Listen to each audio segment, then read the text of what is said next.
everyone, it's Lexie. So in today's video I'll be sharing with you all the books that I ended up reading in the month of November and my TBR for December. So when this video comes up, December is going to be a really, exciting month. When this video is up on the 7th, that's when I'll be getting married. So very exciting start to the month, which I'm obviously really excited about. And I'm finally taking some PTO this month as well. I haven't really taken very much PTO this year, just with doing a postdoc and all those things and saving it for my honeymoon. So I'll be taking 2 weeks off over the holidays, which I'm very excited about, and that leaves a lot of time for reading. I feel like November, there was just, as I talked about in my November TBR, there was just kind of a lot of stuff going on, and I just have not been in the mood for reading. So I only read a total of 3 books, but overall, all the books that I plan on reading in December, I'm really excited about. So without further ado, let's get started. So first up in November, I read The Grey Wolf by Louise. This is her newest installment in the Inspector Gamache series, which is my favorite series of all time. But basically the premise of the series, it follows Inspector Gamache, who's head of the homicide department in Quebec, in Montreal, and a lot of his crimes somehow are interconnected to a town called Three Pines, and it kind of goes off from there.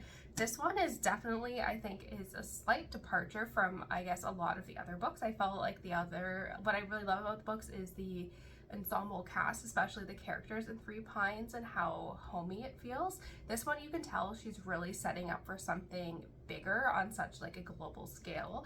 I think you can tell it's slightly inspired by State of Terror, her book that she wrote with Hillary Clinton, which is kind of like a political thriller, but definitely much more on kind of a global scale. This one, you can tell they're really definitely kind of bringing it up, but it starts when Inspector Gamache's house in Montreal is broken into, and it ends up somehow being connected to this young man who was sent to kind of leave a message for him, and that man ends up getting murdered when he meets with Gamache, and it kind of goes off from there. This one, you can tell it is definitely building to something bigger, and it was really suspenseful. There's a lot of things going on at the same time, and so you'll get different perspectives from different people, and so it'll jump from the same, it'll be one paragraph Gamache's perspective, one perspective with something going on in France, and it was really exciting, kind of the jumping of perspectives, which I really enjoyed.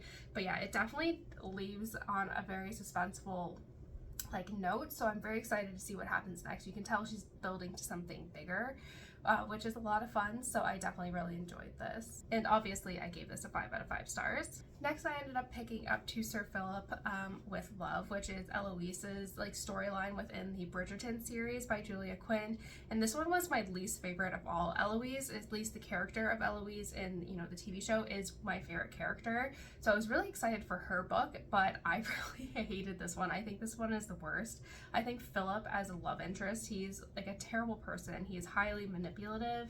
He's a terrible father. I didn't feel like he had any redeeming qualities. He doesn't have a lot of character growth, and Eloise is just very meh. So I'm really hoping that this is the case where the show does a better job than the books. I think I prefer the TV show over the book series for sure. If I'm looking for a light, easy read, I will read this, and I do want to finish the book series. But this one has definitely been the worst by far, and I think the TV show has done a lot better, I think, with the book content material and how it's handled some things and developed some characters. So this one, I'm hoping they do a really good job with. And only got 1 star basically for the Bridgerton brothers scene. That was the only thing worthwhile in this book. Everything else of it sucks. I don't like how it deals with mental health, all these things, so do not recommend. I was very disappointed for this because, like I said, Eloise is my favorite character, and they did her dirty. And lastly, in November, I ended up picking up the kind of Eras tour book, which I was really excited about. I got all the tour books from all of the shows that I've visited her, or seen her for live in different eras, so I was excited to finally get my hands off of one, because I noticed, I was curious why they didn't do a tour book.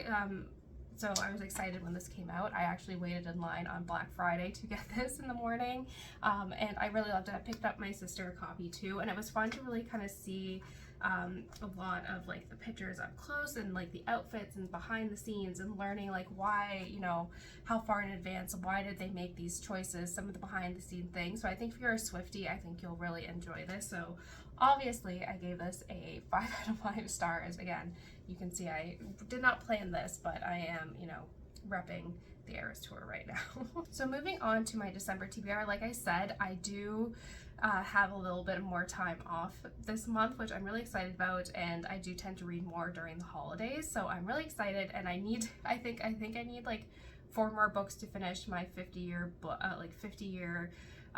50 books read in the year, so I definitely need to get that going. So there's definitely a few shorter books on here. So currently I am reading We Solved Murders by Richard Osman. This is his new series, and it follows Amy, who is kind of hired private security she's watching this very rich and famous author, and she finds out that she is somehow the center of this setup plot where people have been murdered, and it looks like she is the one responsible for it.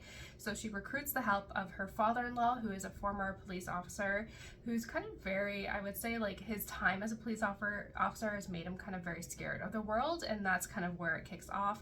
There's definitely a lot of humor in this. I'm about a quarter of the way through, and I'm really enjoying it so far. There's a lot of the humor that I think that you get in like the Thursday Murder Club series. You definitely kind of get that humor sprinkled in with here, so it does make it a lot of fun. And the chapters are fairly short, so it is a very quick read. So I'm really enjoying this so far, and yeah, definitely there's been times where I kind of like giggle or funny things here, so I'm really excited to see where this one goes. And then continuing on, these are some of the shorter books that I picked up. First is Heartbreak is the National Anthem, How Taylor Swift Reinvented Pop Music by Rob Sheffield. So I'm excited to kind of dive into this. I've heard like pretty good things. I've heard like Swifties say they'd like this, but it talks about, you know, how she's kind of redefined what it means to be a pop artist and what her legacy is done differently. And so I'm really excited to dive in. I believe this author is like a writer for the Rolling Stone, so he has a good perspective. He's heard a lot of Taylor Swift's albums like prior to them being released, so he's definitely been someone who's followed her career and all this stuff, so I'm definitely excited. Maybe I'll learn something new, but as a lifelong Swiftie from like the first album, we'll see. But if I do learn something new, I will be very impressed with that. I feel like this is the perfect book to read around kind of Christmas wintry time when it's snowy, and it is this very short novella by Susanna Clarke, which is The Wood at Midwinter. But this is, you can tell it's very short. I don't even know how many, it's 60 pages, and the font is quite big in here, so I could definitely finish this very quickly. But it says 19-year-old Merowitz is an unusual girl. She can talk to animals and trees, and she is only ever happy when she is walking in the woods. One snowy afternoon, out with her dogs and Apple the pig, Merowitz, I don't even know how to say that name, so I'm sorry, encounters a blackbird and a fox. As darkness falls, a strange figure enters at the mist, and the path of her life is changed forever. So I think this is interesting. Like there is like definitely a lot of like illustrations in here as well, and I feel like this is just kind of that still, like, you know, stillness of winter. I feel like this book will capture that, like just the stillness of a cold winter's night in the forest. I think this book will really capture it, and again, it's short, so I'll be able to kind of check it off on my list for my TBR. Next, these are some newer books that I picked up, and the first one is one that my fiance picked up for me when he was at the bookstore, and it is The Secret War of Julia Child. So it basically, I think, talks about her time working for the Office of Strategic Services during World War II and what she kind of did during the war efforts. I feel like a lot of people forget that she was a prominent figure that kind of helped with the war effort during this time. A lot of people just, I feel, forget that. And her husband, I feel like, was the one.